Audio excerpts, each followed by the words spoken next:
नमस्कार, good morning. कैसे हैं आप सभी? उम्मीद करते हैं कि सभी लोग स्वस्थ होंगे, मस्त होंगे। तो आइए शुरू करते हैं आज की क्लास। और आज की क्लास में फिर से बिहार स्टेट पेपर 2। जी हाँ, आज का टॉपिक है हमारा ब्रिटिश प्रोज एंड फिक्शन, तीसरा नंबर। अगर ब्रिटिश पोइट्री की बात करें तो ब्रिटिश पोइट्री यानी ब्रिटिश लिटरेचर में पहला हम लोगों ने ब्रिटिश पोइट्री कवर किया, फिर ब्रिटिश ड्रामा कवर किया। अब ब्रिटिश प्रोज एंड फिक्शन की बारी है। ठीक है जी।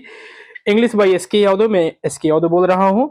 चलिए तो शुरू करते हैं आज की क्लास। तो आज की क्लास में जो पहला क्वेश्चन आपके सामने मैं रखने जा रहा हूं वो कौन सा है?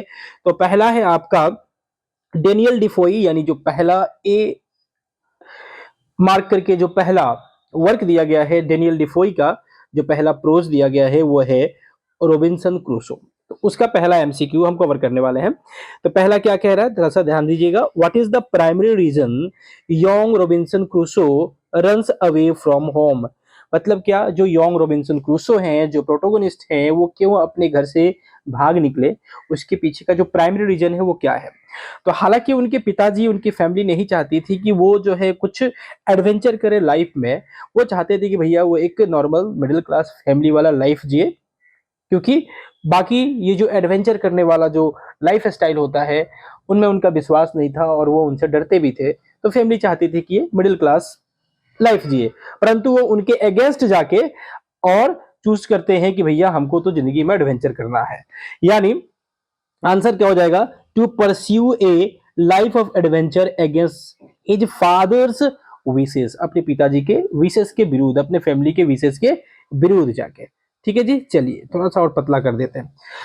आइए नेक्स्ट नेक्स्ट एमसीक्यू क्या कह रहा है? कह रहा है कि how does Crusoe become a plantation owner? तो प्लांटेशन ऑनर मतलब कि खेती बाड़ी का मालिक कैसे बन जाते हैं, एक अच्छा किसान कैसे बन जाते हैं?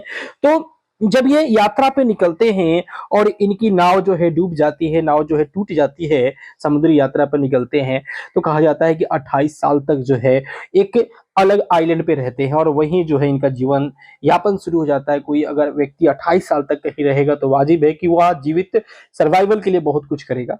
तो वो अपने ही नाव के औजारों से वहां अपना सर्वाइवल का ठिकाना खोजते हैं, खेती बाड़ी करते हैं, लोगों को वहां अपना दास बनाते हैं, नौकर बनाते हैं और वहीं सर्वाइव करते हैं 28 साल तक। तो तो वो जो है, ये जो प्लांटेशन वाला जो है वो किससे करते हैं? तो ही बाइज लैंड, वो जो है पैसा, he buys land with money from trading, जो उन्होंने ट्रेडिंग से पैसा से, ट्रेडिंग से बिजनेस करके जो पैसा कमाया था उससे जो है प्लांटेशन करने का काम करते हैं लैंड को खरीद के। ठीक है जी। चलिए उसके बाद है आपका कि how long is Crusoe standard stranded on the island? Island पे कितने साल तक वो टिके रहे जी? तो वो 28 वर्षों तक आइलैंड पे टिके रहे। कितने वर्षों तक? तो 28 वर्षों तक टिके रहे। उसके बाद अगला क्या है जी? तो अगला है what is the name Crusoe gives to his island's first human companion? पहला ह्यूमन कंपेनियन जो व्यक्ति था वो एक्चुअली कैनिबल की ही प्रजाति का था, आदमखोर, क्योंकि वो जो आइलैंड था वहां आदमखोर लोग रहते थे, आदमी को मार के खाने वाले लोग रहते थे। उसी में से एक व्यक्ति को इन्होंने अपना एक तरह से दास बना लिया और बाद में क्रिश्चियनिटी को भी उसको सिखाया, ईसाई धर्म में बदला। और वो चूंकि व्यक्ति जो है फ्राइडे के दिन मिला था, वो दिन जो था जिस दिन वो मिला वो फ्राइडे का दिन था, इसलिए उसका नाम भी इन्होंने क्या रख दिया जी? फ्राइडे रख दिया था। ठीक है जी। उसका नाम क्या रखा था? तो फ्राइडे इन्होंने राम रख दिया था। बाकी कैरेक्टर की बात करें, अगर जूडी की बात करें तो जूडी भी एक मेल कैरेक्टर है जिससे अच्छा खासा क्रूसो का बनता नहीं था, एक तरह से दुश्मनी थी आप कह सकते हैं। अगर पोल की बात करें तो पोल जो है एक कैरेक्टर है जो कि आपका क्रूसो का पैरोट का ये नाम था। जी हाँ, पैरोट उसने पाल रखा था, तोता उसका नाम था। अगर एटकिंस की बात करें तो इससे बाद में इनकाउंटर होता है क्रूसो का, और ये जो है एक म्यूटिनियर था, एक कह सकते हैं विद्रोही था। ठीक है जी। चलिए तो अगले आते हैं। What item does Crusoe salvage that he consider most valuable? Salvage का मतलब क्या होता है? तो बचा के कहीं से निकाल लेना। तो जब नाव डूबा तो उस समय क्या चीज उसने बचा के निकाला जो उसके लिए आगे चल के मोस्ट वैल्यूएबल बना? तो वो था टूल्स, जो कि उसने सीप से निकाला था। हथियार, टूल्स वगैरह, औजार कहीं सर्वाइव करने के लिए जो जरूरी होता है, जैसे कि एक्स हो गया, हथौड़ी हो गया, कुल्हाड़ी हो गया, है ना। हाँ, रेगिस्तान में वो बड़ा काम का चीज था। What sign does Crusoe see that terrifies him early on the island. सबसे पहला जो चीज क्रूसो देख के सबसे ज्यादा डर गया था वो था ह्यूमन का फुटप्रिंट। ह्यूमन का फुटप्रिंट कहने का मतलब क्या है, वो रेगिस्तान में सोच रहा था कि मैं तो अकेला हूं, बाकी यहाँ जानवर हो सकते हैं, लेकिन जब उसने मानव का पैरों का निशान देखा तो वो समझ गए कि भैया यहाँ मानव भी रहते हैं, और मानव जो वो होंगे वो आदमखोर होंगे और हमको मार के खा जाएंगे, है ना। हाँ, तो उसको देख के वो डर गया था। How is Crusoe finally rescued, finally rescue कैसे हुआ था क्रूसो जो है, तो क्रूसो को एक्चुअली एक विद्रोही सीप का कैप्टन मिला था, तो उसको उसने हेल्प किया, और बाद में वो जो है मतलब दूसरे सीप का, और वे दोनों जो है बाद में वहां से निकल के उस आइलैंड से निकल के चले गए थे। तो कैसे रेस्क्यू किया गया था, मतलब कि कैसे फाइनली रेस्क्यू हो पाया, बच पाया जो है क्रूसो, तो he helps a mutinous ship's captain.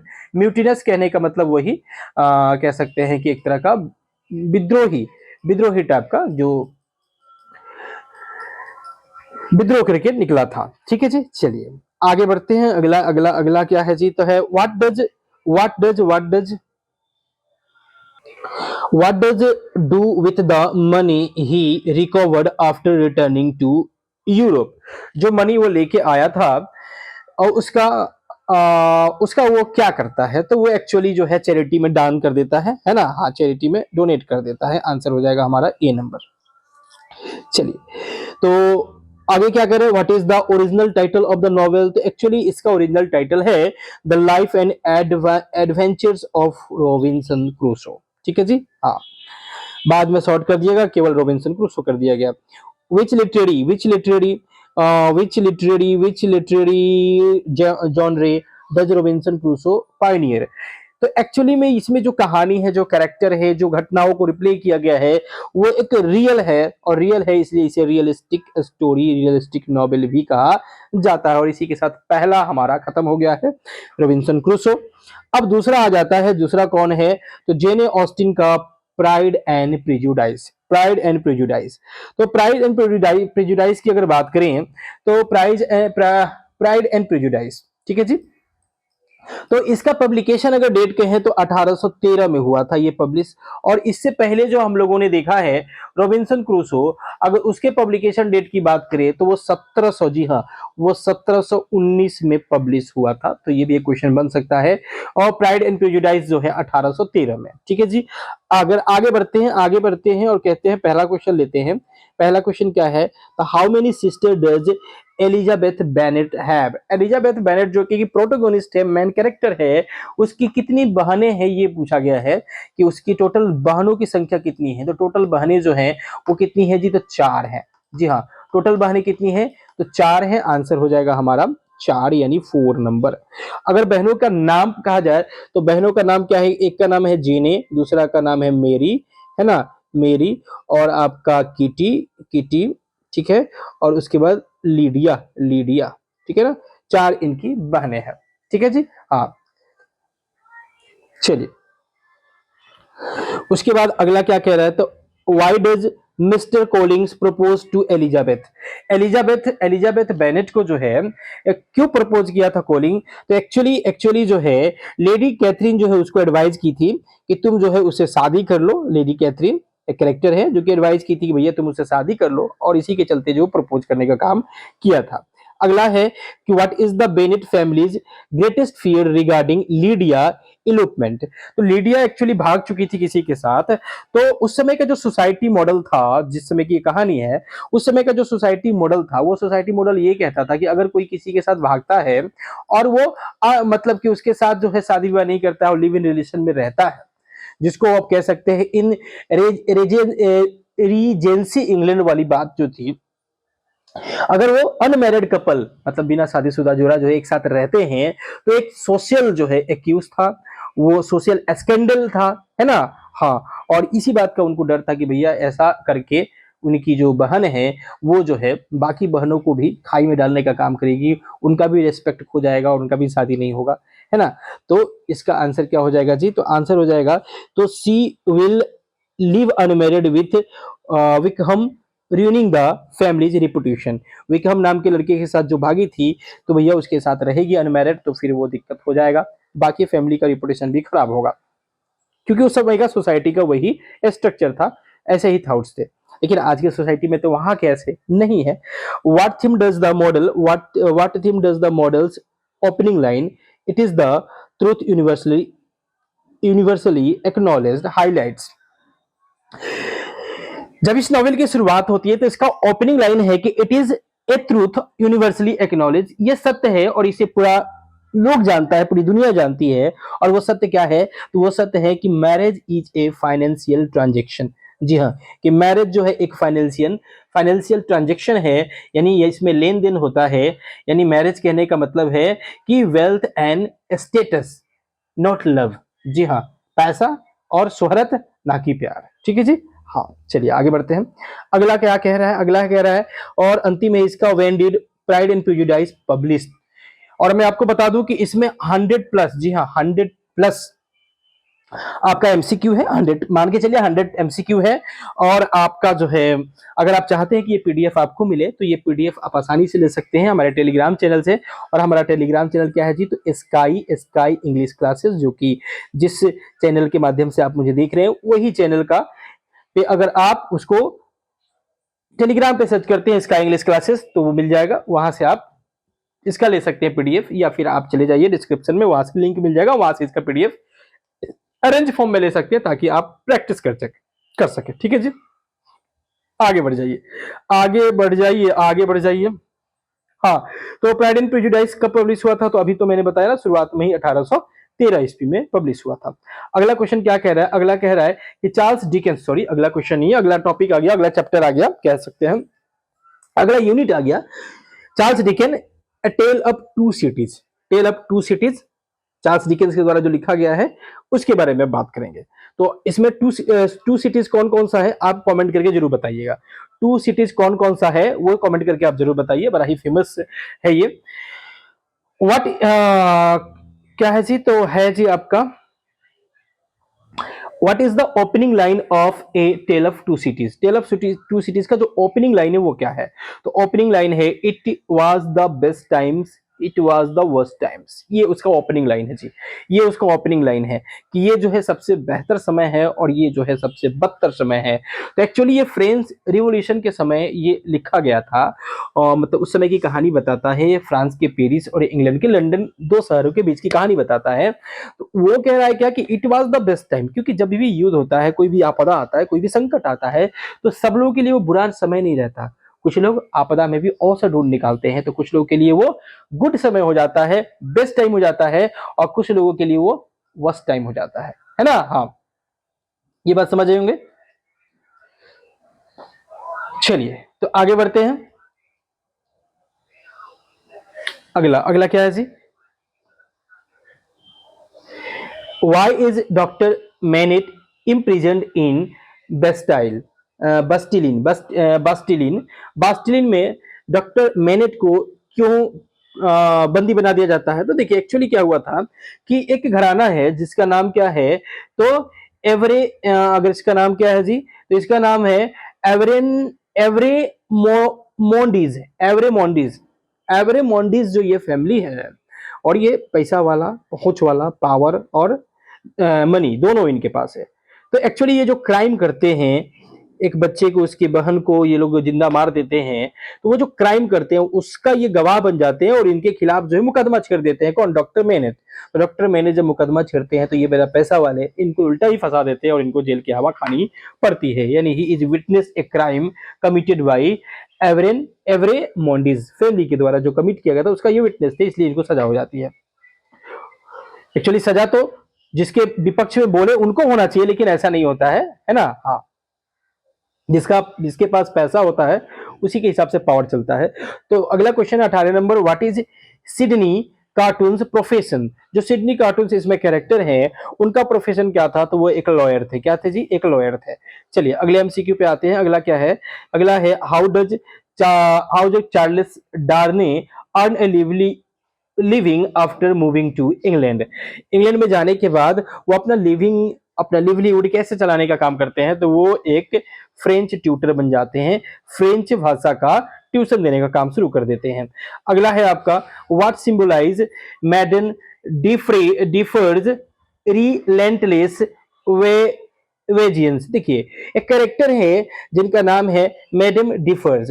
ये जो है हमेशा हमेशा जो है मतलब उनसे जो है कपड़ा बुनने का काम करती है, और एक्चुअली में उनसे कपड़ा बुनाई जो करती है, वो नीटिंग जो करती है, वो उनमें नीटिंग करते करते उन सभी लोगों का नाम ये लिखती है, उसमें डालती है, जिससे उनको बदला लेना होता है ना। हाँ, और ये जो नीटिंग है मतलब कि स्वेटर कह लीजिए, कुछ भी बुनाई का जो काम है वो लगातार करती है, जो बताता है कि इनका जो है बदला और इनका जो है आक्रोश जो है वो कम नहीं हुआ है, और ये बदला लेके ही मानेगी। ठीक है ना, तो इस तरह से फरमाया गया है, और उस बुनाई करते करते उन सबका नाम भी उसमें डालती है।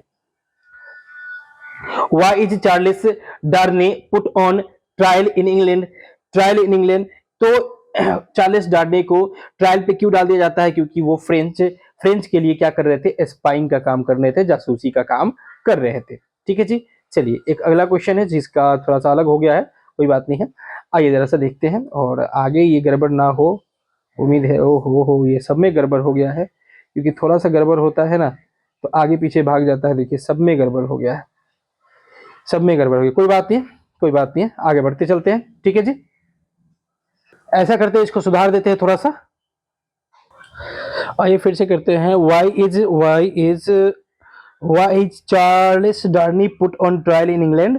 तो इनको इंग्लैंड में ट्रायल पे क्यों रख दिया जाता है? इनके प्रति ट्रायल क्यों चलता है इनके विरुद्ध में? क्योंकि ये फ्रांस के लिए जो है स्पाइंग का काम कर रहे थे। ठीक है जी। चलिए अगले पे आते हैं, थोड़ा सा इसको सुधार दिया हमने। चलिए चलिए चलिए, ये थोड़ा सा एडजस्ट करिए, इसको बड़ा हो गया है। ठीक है, उम्मीद करते हैं कि दिख रहा होगा सब कुछ बढ़िया से। आइए अगला है क्या, what is the significance of the recall to life motive? Recall to life का मतलब क्या है यहाँ पे? तो रिकॉल टू लाइफ, अगर इस कहानी को आप देखोगे तो इसमें सब है, मतलब यहाँ आंसर तो हो जाएगा ऑल ऑफ द अबव, क्योंकि it refers to doctor Manette's release from prison, वो भी रिकॉल ऑफ लाइफ को बताता है। उसके बाद इट फोर शेडोज कार्टून्स रिसर्जेक्शन को भी बताता है। It describe the French revolution रिवर्थ of society, French revolution का रिवर्थ ऑफ सोसाइटी को भी इंडिकेट करता है। तो कुल मिला के ऑल ऑफ द अबव। ठीक है जी, ये कहानी अगर पढ़े हैं, जानते हैं, तो ये आसानी से आप आंसर इसका कर पाएंगे। How does Sydney's Carton save Charles Darnay? Charles Darnay को सिडनी कार्टून जो है कैसे बचाने का काम करते हैं? तो इनको बचाने का काम ये कैसे करते हैं जी? तो ये करते हैं कि by switching places with him in prison. जी हाँ, उनसे जो है उनका जो है ये बदल देते हैं, वो जो प्रिजन में थे उनका जगह बदल देते हैं, उस हिसाब से वो बचा लेते हैं।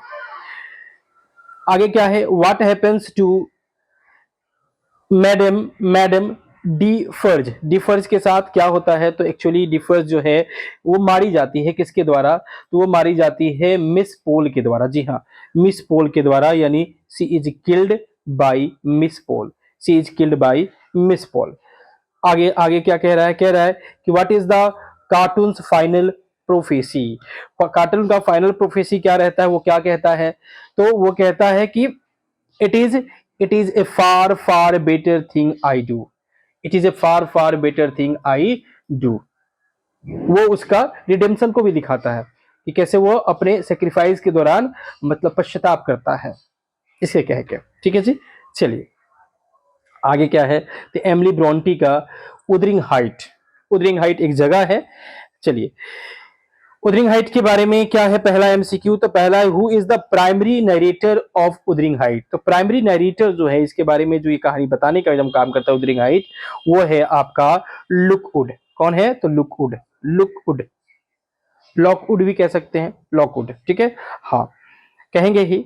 How does Heathcliff arrive at Wuthering Heights? Heathcliff जो है मेन जो प्रोटोगोनिस्ट है, उसका अराइव मतलब उसका एंट्री कैसे होता है? तो एक्चुअली वो जो है उसका जन्म होता है, he is born into the Earnshaw family, Earnshaw family में उसका जन्म होता है, और इस हिसाब से वो जो है उदरिंग हाइट में आता है। What symbolise the bond between Catherine and Heathcliff. Heathcliff और कैथरीन के बीच के बॉन्डिंग को क्या चीज दिखाता है? तो उनके बीच के बॉन्डिंग को दिखाने वाला कुछ और नहीं, वो ऊसर भूमि है, वो जमीन है ना, जो उनके पैशनेट को और उनके इनसेपरेबल कनेक्शन को दिखाता है, वो जमीन, ऊसर जमीन, जिसको कहा गया है the moors, the moors. Why does Catherine marry Edgar Linton instead of Heathcliff? Why does Catherine जो है मेरी करता है, मैं क्यों जो है कैथरीन शादी कर लेता है एडगर लिंटन से इंस्टीड ऑफ हैथक्लिफ? क्यों? उसके मतलब कि हैथक्लिफ के अलावे वो जो है एडगर लिंटन से शादी कर लेता है, क्योंकि भैया सब कोई जो है पैसे के पीछे भागता है, तो वो डिजायर करता है सोशल स्टेटस एंड स्टेबिलिटी, क्योंकि she desires social status and stability. ठीक है जी, इसीलिए what is Heathcliff's revenge plan after Catherine's death? Catherine के मृत्यु के बाद हैथक्लिफ्स का रिवेंज प्लान क्या होता है? वो क्या चाहता है कि मैं कैसे बदला लूंगा? तो वो चाहता है कि भैया कि पहले तो to gain control of both Wuthering Heights and Thrushcross Grange. Thrushcross Grange और उदरिंग हाइट दोनों जगह पे वो कंट्रोल करके बदला लेगा। ठीक है, चलिए आगे है हाउ डज हैथक्लिफ डाई? हैथक्लिफ कैसे मरता है? हैथक्लिफ कैसे मरता है जी? तो हैथक्लिफ मरता है एक्चुअली भूख से। He starves himself while haunted by Catherine's ghost. Catherine का घोस्ट उसको पकड़ लेता है और वो उसमें पागल हो जाता है और जो है खाना पीना त्याग देता है, और अंत में जो है अपने पुराने ओल्ड रूम में ही वो मर जाता है, मरा हुआ मिलता है। ठीक है जी, हाँ। अगला है कि how are Hareton and Cathy related? तो हैरिटन और कैथी जो है वो दोनों कजन है ना, चचेरा कजन है वो। ठीक है, हाँ, भाई बहन कह सकते हैं, कजन भाई बहन। What does the second generation romance Hareton Cathy signify? Second generation romance का मतलब क्या है यहाँ पे? तो सेकेंड जनरेशन रोमांस का मतलब है कि the cycle of hatred ends with reconciliation. जैसे क्या कि मतलब कि पुराने हमारे जो पूर्वज है, हमारे जो खानदान है, उसमें दो खानदानों के बीच में दुश्मनी चल रही है, लेकिन आगे के जनरेशन में बच्चे जो हैं आपस में दोनों खानदान के प्यार कर बैठते हैं और फिर से रिकॉन्सिलिएशन होता है, मिलान हो जाता है। तो ये सेकेंड जनरेशन को दिखा रहा है, सेकेंड जनरेशन का रोमांस इसे कहा गया है। ठीक है, चलिए उसके बाद क्या है? Which character is not a victim of Heathcliff's cruelty? तो हैथक्लिफ के क्रूएलिटी में नेरी डेन को छोड़ के बाकी सब उनके हत्थे चढ़ते हैं, तो ये जो है नॉट वाला सेंस है, तो ये हो जाएगा डी नंबर, यानी नेली डीन। ठीक है जी, चलिए अंतिम क्वेश्चन है कि what is the novels final image? Final image क्या है नोवेल का? जो है फाइनल इमेज क्या है? तो नोवेल में जो है मतलब फाइनल इमेज, फाइनल सीन जो है वो कहने का मतलब है। तो लॉकवुड जो है, लॉकवुड जो कि आपका नरेटर कह सकते हैं इस रचना का, इस वर्क का, वो विजिट करता है देयर ग्रेप्स पे। किनके ग्रेप्स पे? तो वो हैथक्लिफ के ग्रेप्स पे, कैथरीन के ग्रेप्स पे, एडगर्स के ग्रेप्स पे, कब्र पे। वही अंतिम सीन है ना, हाँ, ओम शांति कहने के लिए। चलिए आगे जॉर्ज एलियट का साइलस मार्नर। पहला क्वेश्चन क्या कह रहा है? पहला कह रहा है कि why is Silas Marner exiled from lantern yard? Lantern Yard से वो क्यों चला जाता है? उसे क्यों निकाल दिया जाता है? जी? तो ऐसा इसीलिए क्योंकि वो जो है हिज फियांस बिट्रेड हिम, क्योंकि उसकी जो फियांसी होती है, मंगेतर होती है, वो धोखा दे देती है, और he is framed for stealing church money, और इसे उस गुनाह के लिए भी, मतलब कि चर्च का मनी चुराने के लिए दोषी ठहरा दिया जाता है। इसके चलते जो है वहां से वो निकाल दिया जाता है लेंटर्न यार्ड से। कौन? साइलस मार्नर मेन कैरेक्टर है। नेक्स्ट क्या कह रहा है? तो what become Silas obsession after moving to Raveloe, जी हाँ, जगह है। तो व्हाट बिकम साइलस ऑब्सेशन? वहां उसका क्या ऑब्सेशन हो जाता है? उस मतलब कि वहां से जाने के बाद, क्योंकि उसे मतलब एक तरह से चोर साबित कर दिया जाता है कि तुम जो है चोरी किए हो। तो बाद में वो किस ऑब्सेशन से, मतलब कि किस ऑब्सेशन में उसको कौन सी लत लग जाती है, तो वो बाद में कहता है कि हम तो भैया वही करेंगे, होर्डिंग गोल्ड कॉइन, कि हम जो है गोल्ड कॉइन को अब होर्ड करेंगे, इकट्ठा करेंगे और धन दौलत बनाएंगे, ठीक है ना, hoarding gold coin. Who steels, और अंत में क्या होता है कि इतना इकट्ठा कर लेता है, इकट्ठा कर लेता है, लेकिन अंत में क्या होता है कि उसका सारा वो जो है धन दौलत जो है वो कैसे होर्ड कॉइन जो है वो चोरी भी हो जाता है ना। हाँ, तो who steels Silas gold, Silas के गोल्ड को कौन चुराने का काम करता है, तो साइलस के गोल्ड को जो है चुराने का काम करता है डंस्टन कैश, ये चुराने का काम करता है। How does AP enter Silas life, AP, AP जो है एक कैरेक्टर है, तो वो साइलस की जिंदगी में कैसे आती है। एपी जो है मतलब कि वो कौन है, तो वो चाइल्ड है गॉडफ्रे का, गॉडफ्रे कैस आगे चर्चा हुआ था, उसकी जो है एपी जो है उसका बच्चा है। तो वो जो है साइलस के जिंदगी में कैसे आता है, तो वो साइलस के जिंदगी में आता है कैसे, तो she wandered into his cottage from the woods, जंगल से वो जो है निकल के कॉटेज में, किसके, तो साइलस के कॉटेज में प्रवेश कर जाती है, पहुंच जाती है। वांडर्स मतलब घूमते घूमते। चलिए अगला क्या है जी, तो अगला है आपका why does Godfrey Cass keep his marriage to Molly Farren a secret, secret क्यों रखना चाहता है, तो कारण क्या है, तो कारण है कि वो अपने मतलब पिताजी उसके चाहते नहीं थे, वो डरता है कि भैया उसके पिताजी जो है मतलब मना ना कर दे कि तुम शादी मत करो, ये भी एक वजह है, ये भी एक वजह है कि वो सेक्रेट रखना चाहता है, ठीक है जी। दूसरा दूसरा कि मॉली जो है एक लोअर क्लास की रहती है, ये भी एक वजह है। और तीसरा वो एक नैन्सी लेमेटर से शादी करना चाहता है, लेमेंटर से शादी करना चाहता है, जो कि हाई क्लास की सोशल, मतलब उसका जो सोशल क्लास होता है वो बड़ा होता है, ज्यादा होता है, तो उससे भी वो शादी करना चाहता है, इसलिए वो जो है उस अपने और मॉली के मैरिज को सेक्रेट रखना चाहता है, ठीक है ना। हाँ, क्योंकि जो लेंसी है वो जो है वुमेन ऑफ हाई स्टेटस है, हायर स्टेटस है, ठीक है जी। हाँ, तो आंसर यहाँ हो जाएगा all of the above. Next क्या है, नेक्स्ट है आपका what symbolizes Silas redemption in the novel, मतलब साइलस का पश्चाताप क्या चीज को से, मतलब कौन सा है जो साइलस के पश्चाताप को, रिडेम्पशन को ये सिंबलाइज करता है, तो ये जो है सिंबलाइज करता है कि वो जो है बाद में कहता है कि नहीं ऐसा करते हैं, हम एपी को जो है जो भी किए एपी को जो है अडॉप्ट कर लेते हैं, तो ये उसके पश्चाताप को सिंबलाइज करता है, हिज एडॉप्शन ऑफ एपी, ठीक है जी। हाँ, how does Dunstan Cass die, Dunstan Cass जो कि साइलस का धन है, गोल्ड होर्डिंग गोल्ड जो है चुरा लिया होता है, वो कैसे मरता है, ये कैरेक्टर कैसे मरता है, तो ये कैरेक्टर कैसे मरता है जी, तो ये कैरेक्टर मरता है आपका कैसे, तो डूब के, ही ड्रॉन्स इन द स्टोन पिट्स, जी हाँ, स्टोन पिट्स में वो डूब के मर जाता है।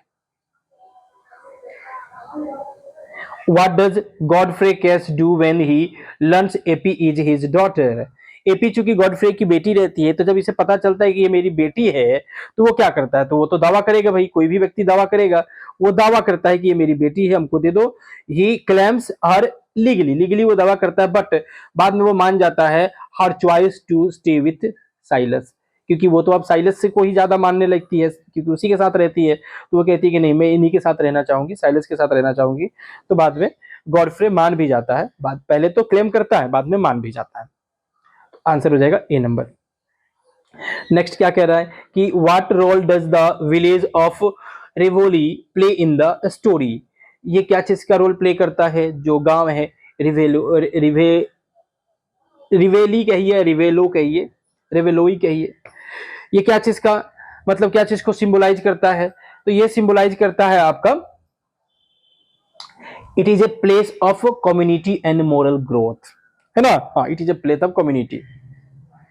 चलिए 45 अंतिम क्वेश्चन है इसका, what is the novel central theme, novel का सेंट्रल थीम क्या है, तो नॉवेल का सेंट्रल थीम है कि ट्रांसफॉर्मेशन ऑफ पावर, पावर का ट्रांसफॉर्मेशन होता है, ट्रांसफॉर्मेशन ना sorry transformative power of love and family, ये कह सकते हैं ट्रांसफॉर्मेटिव पावर। मतलब कि स्टोरी जो है एम्फेसाइज करता है कि कैसे जो है लव मतलब एपी से होते हुए ह्यूमन कनेक्शन को रिडिम्पशन की तरफ लेके जाता है और साइलस जो है पश्चाताप भी करता है।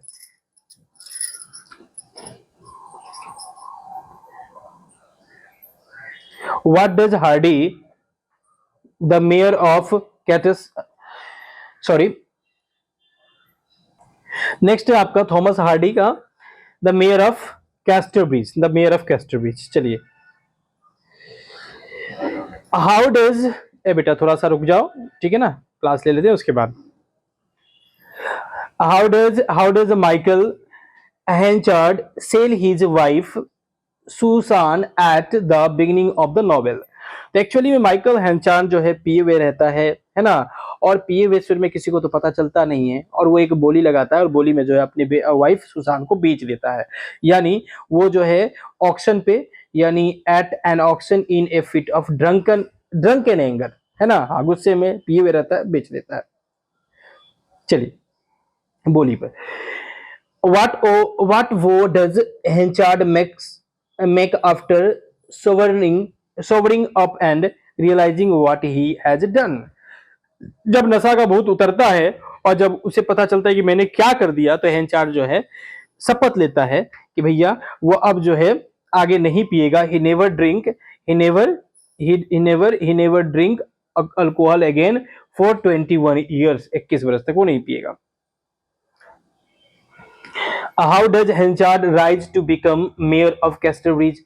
वो कैस्टरब्रिज का मेयर कैसे बन जाता है हेंचार्ड जो है, तो वो मेयर ऑफ कैस्टरब्रिज कैसे बन जाता है जी, कड़ी मेहनत करता है थ्रू हार्ड वर्क और जो है एक सक्सेसफुल कॉर्न मर्चेंट बन जाता है और उसके बाद जो है वो मेयर ऑफ कैस्टरब्रिज बनने का भी काम करता है। ठीक है जी। नेक्स्ट कह रहे who is Richard Newson and why he is significant. तो रिचार्ड न्यूशन कोई और नहीं है, रिचार्ड न्यूशन वही सेलर होता है जो कि खरीदता है सुसान को, है ना, हाँ सुसान को खरीद लेता है वही ऑक्शन में और लेटर वो उसका पति भी बन जाता है। नेक्स्ट क्या है, नेक्स्ट है why does Henchard dislike Donald Farfrae when they first meet. वो उसको क्यों नापसंद करता है, किसको, डोनाल्ड फारफ्रे को हेंचार्ड जो है नापसंद क्यों करता है, क्योंकि वो उससे जो है ही एनवीज फारफ्रेज यूथ एंड कॉम्पिटेंसी को, उसके कॉम्पिटेंसी योग्यता और उसके जवानी को देख के जो है वो एक तरह से जलन महसूस करता है, इसीलिए। what secret does Susan Henchard keep from Elizabeth Jane. Elizabeth Jane को लेके what secret does Susan Henchard keeps, मतलब कि सुसान हेंचार्ड कौन सा सेक्रेट जो है वो छिपाती है एलिजाबेथ जेने को लेके। तो एक्चुअली वो था कि that Henchard is her real father, ये छुपाती है कि जो हेंचार्ड है कि वो उसका रियल फादर है, ये बात उसे छुपाती है। ठीक है जी, क्योंकि ये तो कहानी से आप समझ ही गए होंगे, शुरुआत में उन्हीं की बेटी रहती है। आगे how does Henchard discover Elizabeth Jane true parentage. Henchard जो है कैसे डिस्कवर करता है एलिजाबेथ जेनेस के ट्रू पेरेंटेज को, मतलब कि माता पिता को कैसे, पेरेंटेज। तो he read Susan sealed letter too late, जी हाँ वो सुसान के एक लेटर को पढ़ लेता है तो उससे पता चलता है उसको। ठीक है जी, हाँ। नेक्स्ट आपका कौन सा है, तो नेक्स्ट है कि why what leads to Henchard's financial ruin. Actually financial ruin इसका तब आता है जब ये जो है एक गलत चीज को मतलब कि दाव लगा देता है, गलत चीज पे दाव लगा देता है और क्या हो जाता है कि उसी के पक्ष में रिजल्ट हो जाता है और मार्केट पूरी तरह से बदल जाता है और ये जो है बैंकरप्ट हो जाता है। मतलब एक तरह से कह सकते हैं कि a failed speculation on the weather, जी हाँ, मतलब कि उसे मौसम का अंदाजा नहीं होता और वो जो है गैम्बल का मतलब कि जुआ खेलता है बैड हार्वेस्ट पे, लेकिन मौसम जो है अच्छा हो जाता है और जिसके चलते मार्केट में बाढ़ सी आ जाती है। और जो है ये बैंकरप्ट होने का काम करता है, मतलब बैंकरप्ट दिवालिया हो जाता है। what is the furmity woman's role in the story. तो ये फर्मीटी ओमेंस वही महिला है जो कि उस समय मौजूद रहती है जब जब जो है हेंचार्ड नशे के धुत में अपनी पत्नी सुसैन को बेच देता है, बोली पे बेच देता है, बोली लगा के बेच देता है, वहीं वो मौजूद रहती है और वो पूरा कहानी जानती है। कहानी जानती है तो वो उसको बाद में एक्सपोज करने का काम करती है।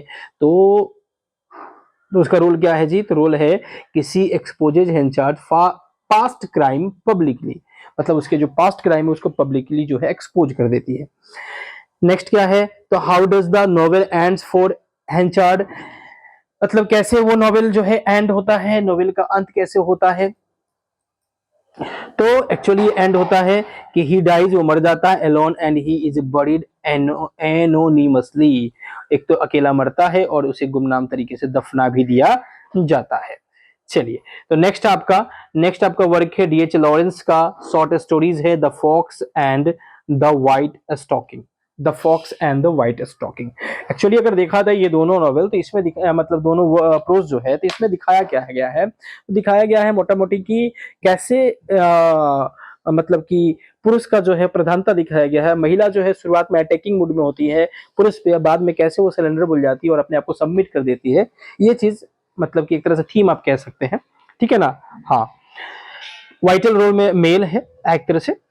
चलिए, नेक्स्ट है आपका 56 number, what is the primary setting of the fox. Primary setting क्या है, मतलब शुरुआत कहां से होता है? जब फॉक्स नाम की जो कहानी है, शॉर्ट स्टोरी है, इसकी शुरुआत कहां से होती है? तो शुरुआत होती है एक सुदूर गांव, मतलब कि खेत खलिहान के गांव से, यानी कहने का मतलब ए रिमोट फार्म हाउस से। फार्म हाउस समझ रहे हैं ना? हाँ, खेतों के बीच में बना हुआ घर द्वार, फार्म हाउस नेता विधायक लोग बनाते हैं, पैसा वाला लोग बनाते हैं। How does March March initially perceive the fox. March ये फीमेल कैरेक्टर है, तो ये जो है कैसे जो है इनिशियली परसीव द फॉक्स। तो एक्चुअली में ये as a symbolic threat, to her independence, है ना? उसे जो है डर रहता है कि उसकी आजादी जो है कहीं मतलब छीन ना ली जाए, वो आजाद रह पाएगी नहीं, उसको इसका डर रहता है। Why does Henry Grenfel come to the farm. Why does क्यों आता है हेनरी ग्रेनफेल जो है फार्म में क्यों आता है? तो ये मतलब कैसे आ जाता है, या क्यों आता है, कह लीजिए क्यों है, वाई है। तो एक्चुअली हेनरी ग्रेनफेल जो है एक सोल्जर होता है और वो अराइव मतलब पहुंचता है वर्ल्ड वार वन के बाद, है ना? शरण लेते लेते वहां पहुंच जाता है, यानी वो भाग के एक तरह से कह सकते हैं, टू एस्केप द वार, वार से वो भाग के पहुंचता है। What symbolizes the power struggle between Henry and Benford? तो आंसर होगा आपका, आंसर होगा the felling of the felling of the tree. Actually क्या होता है, जो आपका हेनरी होता है वो पेड़ काट रहा होता है, पेड़ काटता है और वो पेड़ जो है मतलब एक्सीडेंटली जो है गिरता है बेनफोर्ड पे, वो बेनफोर्ड जो है मर जाता है, जिसका नतीजा होता है कि आगे चल के मार्च जो फीमेल कैरेक्टर है उस पर डोमिनेंस बढ़ जाता है, किसका? तो हेनरी का। तो हेनरी इस तरह से राइवलरी तो है वो खत्म हो जाता है, लेकिन लेकिन आगे चल के जो है क्या होता है कि मार्च से जो है ये शादी करता है। मार्च, या कह दे मार्च उससे शादी करती है, करती तो है लेकिन सुख दुख उसका जो है कम नहीं होता है, वो हमेशा जो है मतलब कि अंदर से इमोशनली जो है खालीपन महसूस करती है। तो यहाँ जो है power struggle between Henry and Banford को सिंबलाइज करता है the felling of the tree, ठीक है जी। उसके बाद क्या है आगे? आगे है how does the story ends for March. March जो फीमेल है उसका कैसे स्टोरी का एंडिंग होता है? तो कह रहे हैं कि कहते हैं कि इसी मैरिज, वो जो है शादी कर लेती है हेनरी से, बट फील्स एम्प्टी, लेकिन उसे जो है खालीपन सा लगता है। अगला है आपका कि what is the central conflict in the white stocking. Stocking का मतलब क्या होता है? स्टॉकिंग एक तरह का तंग कपड़ा होता है जो फीमेल लोग महिलाएं पहनती है, इस तरह से लेगिंग्स कह सकते हैं। तो व्हाइट वो काले रंग उजले रंग का है। तो एक्चुअली ये व्हाइट स्टॉकिंग, वो जो तंग कपड़ा है उजले रंग का, ये कहानी ऐसे शुरू होती है कि एक फीमेल कैरेक्टर है जिसका नाम है एल्सी। तो एल्सी का पुराना कोई आशिक है जो उसे गिफ्ट में देता है, और जो उसका वर्तमान पति है वो उसको देख लेता है, तो उसका जो जलन है वो सातवें आसमान पे चढ़ जाता है और उसको लगता है कि भैया ये अपने पुराने वाले आशिक से फिर से मतलब चिपटा चिपटी कर रही है, लपटा लपटी कर रही है, समझ रहे हैं ना। तो ये व्हाइट स्टॉकिंग एक तरह का है। तो यहाँ क्या है जी, तो what is the central conflict in the white stocking, तो ये है a wife's flirtation versus husband jealousy. जी हाँ, वाइफ का दूसरे के साथ फ्लर्ट करना, और वर्सेस वर्सेस हस्बैंड का जेलसी, तो वाजिब है कि जेलसी होगा, तो ये उसका सेंट्रल थीम है। ठीक है जी।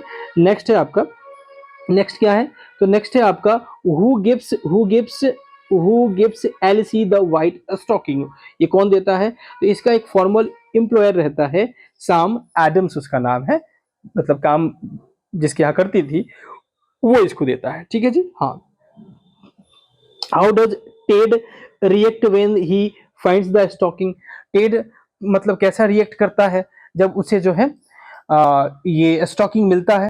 ये टेड कौन है, तो टेड वही एलिसी का पति है। तो इस ये कैसा रिएक्ट करता है, तो भैया ये तो है कुटाई कर देता है, ही बिट्स एलिसी इन रेज, गुस्से में पिटाई उसकी कर देता है। नेक्स्ट है आपका कि what does the white stocking symbolise, white stocking क्या चीज को सिंबलाइज करता है, तो व्हाइट स्टॉकिंग एक तरह से सिंबलाइज करता है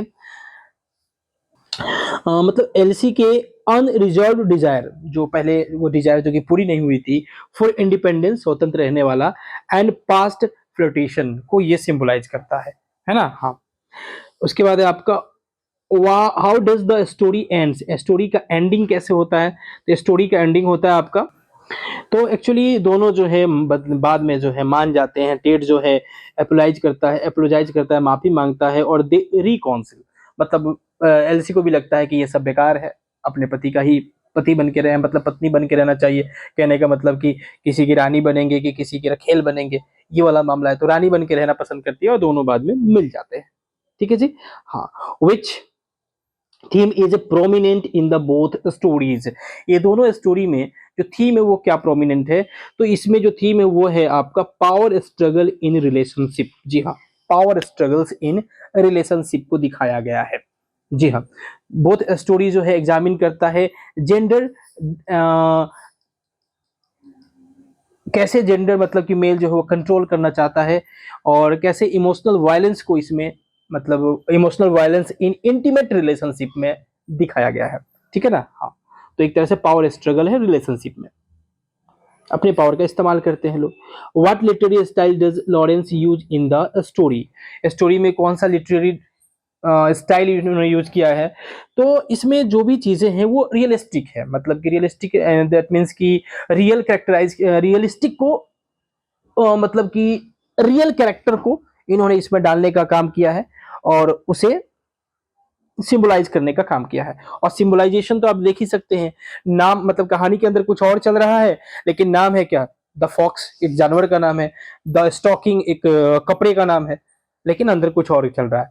तो यानी कह सकते हैं कि psychologically realism and with symbolic imagery है।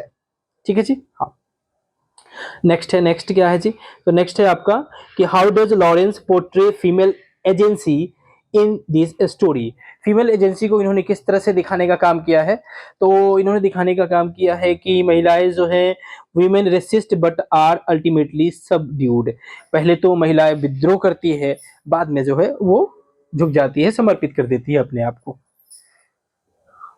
Which character archetype appear in both story, मतलब कि किस कैरेक्टर को, विच character archetype appears in both story, मतलब कि किस तरह का, मतलब आर्केटाइप मतलब पुराने जमाने जैसा, पुराने ख्यालात जैसा क्या चीज को दिखाया गया है, तो वो है आपका द डोमिनियरिंग मेल, मतलब कि पावर दिखाता हुआ मेल, धौस दिखाता हुआ मेल, है ना। हाँ, what motives the male antagonist in this story, what motivates male antagonist in this story, तो क्या चीज मोटिवेट करता है मेल एंटागोनिस्ट को इन दिस स्टोरीज में, तो वो जो है आपका वही सेक्सुअल जेलसी एंड पोजीशन, की मेरी संपत्ति है, मेरी पत्नी है तो मेरी संपत्ति है, मेरा उस पर हक है ना, और मैं इसके साथ ही रहूंगा, मैं इसके साथ संबंध बनाऊंगा, दूसरा कोई नहीं, तो ये सेक्सुअल जेलसी, ये कोई दूसरा इसका फायदा तो नहीं उठा रहा है।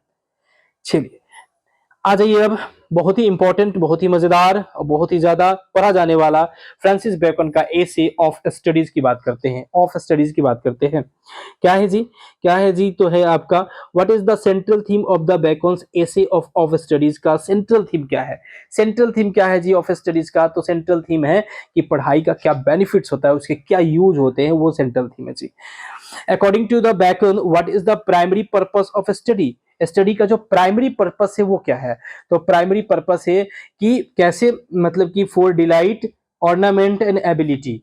ये फॉर डिलाइट कहने का मतलब, डिलाइट कहने का मतलब हो गया कि कैसे उससे प्राइवेट इंजॉयमेंट बनाए, अपनी खुशी बनाए और पढ़े, उसमें मन लगाए। और ऑर्नामेंट कहने का मतलब हो गया कि पब्लिक पब्लिक डिस्कॉरेज, पब्लिक डिस्कॉरेज। और एबिलिटी कहने का मतलब हो गया प्रैक्टिकल जजमेंट इन बिजनेस, है ना? हाँ, ये उसका प्राइमरी पर्पस है। नेक्स्ट है आपका कि what does Bacon mean by study serve for delight, for ornament and for ability. इसका मतलब क्या है? इसका मतलब क्या है कि स्टडी जो है, स्टडी जो है वो जो है सेवा देती है फॉर डिलाइट के लिए, फॉर डिलाइट के लिए, फॉर ऑर्नामेंट के लिए, फॉर एबिलिटी के लिए। इसका मतलब ये है, इसका मतलब है आपका क्या है जी? इसका मतलब है कि स्टडी जो है इनरिच करता है आपके फुर्सत के समय को, लेजर को इनहांस करता है, आपके कॉन्वर्सेशन को। मतलब किसी से आप बात करेंगे तो उसमें असमी कैसे कह सकते हैं कि उसको इनहांस करने का काम करेगा, उसको वैल्यूएबल बनाने का काम करेगा, है ना? एंड इम्प्रूव प्रोफेशनल स्किल्स, है ना? स्टडी के बदौलत ये होता है। How does Bacon describe the effect of too much studying? Too much studying के इफेक्ट को कैसे वो डिस्क्राइब करते हैं? तो वो कहते हैं कि भैया ज्यादा पढ़ोगे, ज्यादा पढ़ोगे मतलब कि ज्यादा पढ़ने का मतलब क्या हुआ? तो ज्यादा पढ़ने का मतलब हुआ काम से ज्यादा, काम से ज्यादा। वो कहते हैं कि एक्सेसिव स्टडी जो है, मतलब विदाउट रियल वर्ल्ड एप्लीकेशन, मतलब उसका रियल वर्ल्ड में एप्लीकेशन नहीं है, और आप जो है पढ़ते जा रहे हैं तो आप किताबी कीड़ा बन जाओगे, है ना? पेडेंटिक बन जाओगे, मतलब कि वो दिखावे वाला ज्ञान हो जाएगा, उसमें प्रैक्टिकल नॉलेज नहीं रह जाएगा। यानी इट मेक्स वन पेडेंटिक, इस इट मेक्स वन पेडेंटिक, है ना? हाँ। What advice does Bacon give about reading books? Reading books को लेके क्या एडवाइस देते हैं बेकन? तो बेकन कहते हैं कि देखो, सम बुक्स ये बहुत ही प्रसिद्ध है, प्रोवर्ब है, मैक्सिम है, बहुत ही प्रसिद्ध है। Some books should be tasted, others swallowed, and few chewed and digested, chewed and digested. अब इसका मतलब क्या है? तो टेस्टेड का मतलब क्या है सर? तो टेस्टेड का मतलब कुछ बुक को टेस्ट करना चाहिए, मतलब स्किम्ड लाइटली, मतलब ऊपर ऊपर पढ़ लीजिए उसको। स्किम्ड कहने का मतलब है कि ऊपर ऊपर उसको पढ़ लीजिए, ज्यादा डीप जाने की जरूरत नहीं है। और कुछ को जो है स्वेल्ड, स्वेल्ड का मतलब हो जाता है निगल जाना, तो निगलने का मतलब है कि रीड क्विकली, एकदम तुरंत तुरंत उसको पढ़ जाइए, read quickly, read quickly, quickly. इसका मतलब ये हुआ। और च्यूड एंड डाइजेस्टेड कहने का मतलब है कि रीड डीपली, उसको स्टडी, स्टडी कह लीजिए या कह लीजिए रीड डीपली। जी हाँ, एकदम गहराई से उसको पढ़ने की आवश्यकता होती है ना? हाँ। उस और ये जो है इंपॉर्टेंट वर्क के लिए रिजर्व होता है, ये चीज जो है इंपॉर्टेंट वर्क पे लागू होता है। ठीक है जी। नेक्स्ट नेक्स्ट क्या कह रहा है? तो according according to the Bacon what is the role of conference discussion in studies? Conference का रोल क्या होता है? कि जब आदमी कॉन्फ्रेंस करता है उसका रोल क्या होता है? तो उसका रोल होता है it helps refine ideas but can not replace reading. ये जो है आइडियाज को रिफाइन करने में मदद करता है, लेकिन ये रीडिंग को रिप्लेस नहीं कर सकता। ठीक है जी। हाँ, रीडिंग तो रीडिंग है। What does Bacon say about the relationship between studies and experience? Experience और स्टडी के बीच के रिलेशनशिप को कैसे ये बताते हैं? तो ये बताते हैं कि देखो, स्टडी जो है वो स्टडी स्टडी जो है, studies perfect nature but but are perfected by experience. Study जो है वो नेचर को परफेक्ट करने का काम करता है, लेकिन ये परफेक्टेड कब हो जाता है? वो मतलब ज्यादा परफेक्ट, पूर्ण कब हो जाता है? जब उसका हम एक्सपीरियंस, मतलब एक्सपीरियंस हम लेते हैं, एक्सपीरियंस के दम पे वो परफेक्ट होता है। ठीक है जी। मतलब कह सकते हैं कि जो हम पढ़ते हैं, स्टडी करते हैं, तो हमारे इननेट एबिलिटी को, जब जन्मजात एबिलिटी गुण होता है, उसको सेव करने का काम करता है, उसको एक आकार देने का काम करता है। लेकिन जब हम उसको अप्लाई करते हैं, प्रैक्टिकल लाइफ में अप्लाई करते हैं, प्रैक्टिकल एप्लीकेशन वो एक्सपीरियंस है, वो जो है उसके वैल्यू को बढ़ाने का काम करता है, उसके ट्रू वैल्यू को बढ़ाने का काम करता है। How does Bacon view crafty man यानी practical people in relation to studied man, मतलब एक प्रैक्टिकल पीपल और स्टडीड मैन, पढ़ा लिखा आदमी और एक प्रैक्टिकल आदमी के बीच को क्राफ्टी मैन कहने का मतलब वही प्रैक्टिकल पीपल, और in relation with studied people को वो कैसे देखते हैं, उनका नजरिया क्या है इनको देखने का।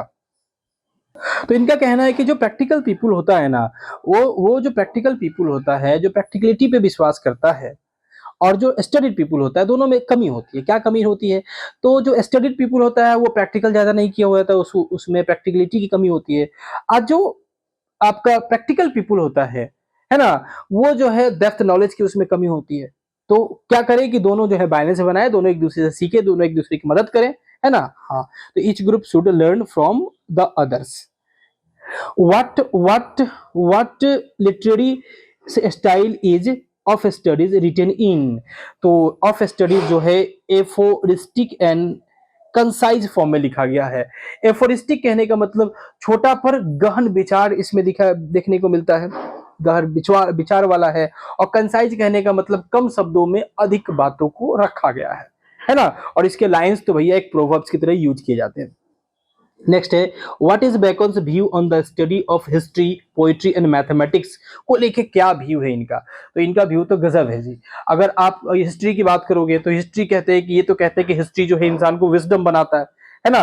हिस्ट्री जो है इंसान को विजडम बनाता है, पोइट्री जो है क्रिएटिविटी लाता है, उनमें विटी लाता है, और मैथमेटिक्स जो है उनमें लॉजिक लाने का काम करता है ना। ये सब बातें ये कहते हैं कि history max man wise, poetry max man witty, mathematics max man subtle, है ना। उसी तरह से वो आगे नेचुरल फिलोसफी को भी कहते हैं कि वो आदमी को डेप्थ में लेके जाता है, उसमें डीप नॉलेज लाने का काम करता है। तो ये सब चीजें हैं इनकी। ईएम फोस्टर का और अंतिम ये हमारा वर्क होगा जिसका नाम है what I believe. What I believe अंतिम ही होगा आई थिंक, अंतिम नहीं नहीं अंतिम नहीं है, सेकंड लास्ट है। व्हाट आई बिलीव क्या है जी? पहला अंतिम है on saying please. What is the central theme of EM Forster what I believe? What I believe का जो है सेंट्रल थीम क्या है? तो व्हाट आई बिलीव का जो सेंट्रल थीम है वो है the importance of personal relationship and tolerance. Personal relationship का इंपॉर्टेंस और टॉलरेंस, बर्दाश्त करने का जो इंपॉर्टेंस है वो है। क्या है जी? तो according to E M Forster what does the value more than loyalty to a country, मतलब कंट्री के प्रति वफादार रहने से ज्यादा वैल्यूएबल क्या है? तो वो है कि अपने फ्रेंड के प्रति आप वफादार रहे, यानी लॉयल्टी टू फ्रेंड ये कहते हैं। चलिए उसके बाद क्या है जी? उसके बाद है कि what does Forster mean by the aristocracy of the sensitivity, sensitive aristocracy of the sensitive. इनके हिसाब से एरिस्टोक्रेसी ऑफ द सेंसिटिव का मतलब है people who value art, empathy and individuality. जी हाँ, जो आर्ट को, एम्पैथी को और इंडिविजुअलिटी को, व्यक्तिगत को वैल्यू देता है। चलिए आगे देखते हैं, आगे क्या है। How does Forster view democracy in what I believe? What I believe में डेमोक्रेसी को ये कैसे देखते हैं? ये डेमोक्रेसी को देखते हैं कि he criticize it but see it as the least harmful option. हालांकि वो क्रिटिसाइज करते हैं लेकिन कहते हैं कि भैया ये सबसे बेहतर यही है, कम जोखम देने वाला यही है। What is Forster stance on faith and belief? Faith and belief को लेके इनका क्या है जी? तो ये फेथ एंड बिलीफ को लेके कहते हैं कि he values scepticism but respect in respect sincere belief. ये एस्केप्टिज्म का मतलब क्या है? तो इसका मतलब कि रिजेक्शन ऑफ डॉगमेटिक बिलीफ, यही कहता है एस्केप्टिसिज्म। जी हाँ, रिजेक्शन ऑफ डॉगमेटिक बिलीफ को प्रमोट करता है। ठीक है जी। चलिए नेक्स्ट है आपका what does Forster mean by two cheers for democracy? Two cheers for democracy का मतलब क्या है? तो टू चेयर्स फॉर डेमोक्रेसी का मतलब है कि he acknowledge its flaw but appreciates its merit. उसके कमियों को ये एक्नॉलेज करते हैं और उसके मेरिट की ये प्रशंसा करते हैं। According to the Forster what is the greatest threat for humanity? Greatest threat क्या है? मानवता के लिए, तो ये कहते हैं कि देखो डर और नफरत जो है सबसे बड़ा डर है, मतलब कि धमकी है, सबसे बड़ा खतरा है ह्यूमैनिटी के लिए। How does Forster define tolerance in the essay? Tolerance in the essay यानी एसे में टॉलरेंस को किस तरह से डिफाइन किया गया है फोस्टर के द्वारा? तो फोस्टर के द्वारा इसे डिफाइन किया गया है a moral duty to respect differences. जी हाँ, टॉलरेंस का मतलब है कि विविधता तो लोगों में है और उस विविधता को रिस्पेक्ट देना ही हमारा मोरल ड्यूटी है। What literary device does Forster frequently use in what I believe? What I believe में इन्होंने एफोरिज्म को यूज किया है। एफोरिज्म मतलब कंसाइज मेमोरेबल स्टेटमेंट को। ठीक है जी। नेक्स्ट है what does Forster suggest in the best way to resist oppressive system? What does Forster suggest in is the best way to resist oppressive system? Oppressive system को resist करने का सबसे बेहतर तरीका क्या सजेस्ट करते हैं? तो ये सबसे बेहतर तरीका जो है वो सजेस्ट करते हैं वो है कल्टिवेटिंग। जी हाँ, क्या है जी? Cultivating personal relationship and art. Personal relationships और आर्ट को बढ़ावा देना। चलिए आगे आगे। एजी गार्डिनर्स का ऐसे है ऑन सेइंग प्लीज। भैया प्लीज केवल कह दो, प्लीज कह दोगे सब बला टल जाएगी, नफरत जो है दोस्ती में बदल जाएगी, है ना? हाँ, सारा लड़ाई झगड़ा खत्म हो जाएगा।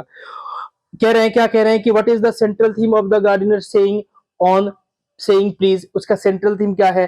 तो सेंट्रल थीम क्या है जी? तो सेंट्रल थीम क्या है, जैसा देखिएगा, इसका सेंट्रल थीम है the importance of good manners in society. कि भैया सोसाइटी में गुड मैनर्स का जो महत्व है वो है। According to Gardiner's why is politeness not covered by law?